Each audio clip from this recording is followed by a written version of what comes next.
আসসালামু আলাইকুম। আজকে আমি আপনাদের সাথে নতুন একটি রেসিপি শেয়ার করব। আজকের রেসিপি সাজনা পাতা দিয়ে বড়া রেসিপি। এই সাজনা পাতা অনেক উপকারিতা, বলা চলে এটা একটি ঔষধি গাছ। এই সাজনা পাতা দিয়ে কেউ কেউ ওষুধ তৈরি করে খায়, কেউ বড়া বা ভর্তা, আবার কেউ বা ভাজি খায়, যার যেটা পছন্দ। তবে সবগুলো খেতে খুবই সুস্বাদু। তো এখানে একটি প্লেটে সাজনা পাতা আমি ডাল থেকে ছড়িয়ে নিয়েছি।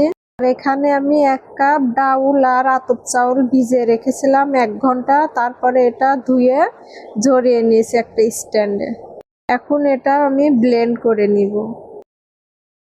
ব্লেন্ডারে ডাউল ঢেলে নিচ্ছি, তার সাথে দিয়ে দেব কাঁচামরিচ।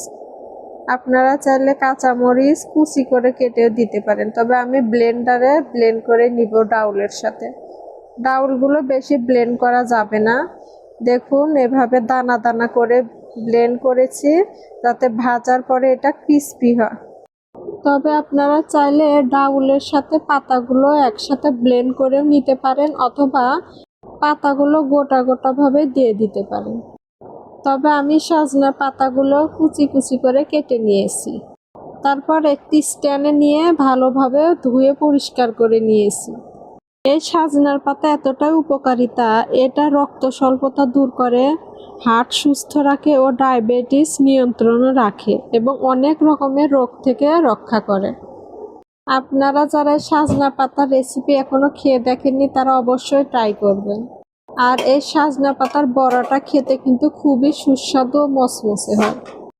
এখানে আমি 1 চামচ মরিচের গুঁড়া দিচ্ছি, আপনারা আপনাদের পছন্দ মতো ঝালটা দিবেন।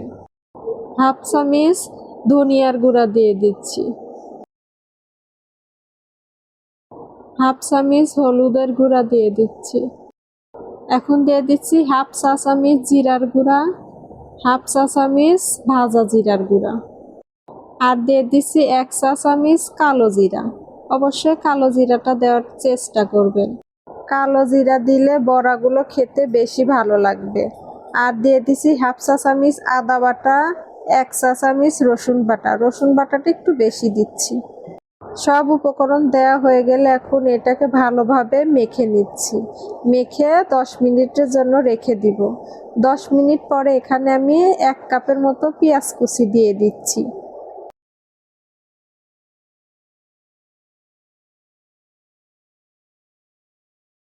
পেঁয়াজ দেওয়া হয়ে গেলে স্বাদ মতো লবণ দিয়ে দিচ্ছি। লবণ দেওয়ার পরে পেঁয়াজ আর লবণ একটু ভালোভাবে চটকিয়ে নিব।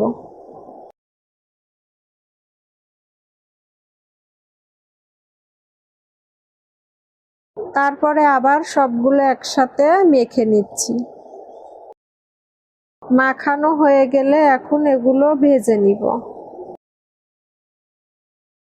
চুলাতে একটি প্যান বসিয়ে পরিমাণ মতো তেল দিয়ে দিচ্ছি।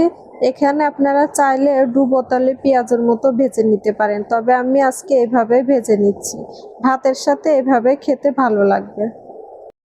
এভাবে উল্টে পাল্টে বড়াগুলো ভেজে নিচ্ছি। আপনারা মচমচা যেমন পছন্দ করেন কম বেশি করে ভেজে নিতে পারেন, তবে বেশি করে ভাজলে তিতা লাগবে। বড়াগুলো সব ভাজা হয়ে গেছে দেখুন। আপনারা যারা যারা আমার এই ভিডিওগুলো ইউটিউব চ্যানেল থেকে দেখছেন তারা অবশ্যই সাবস্ক্রাইব করে দিবেন। আর যারা ফেসবুক পেজ থেকে দেখছেন তারা লাইক কমেন্ট শেয়ার করবেন। সবাই ভালো থাকবেন, সুস্থ থাকবেন। আল্লাহ হাফেজ।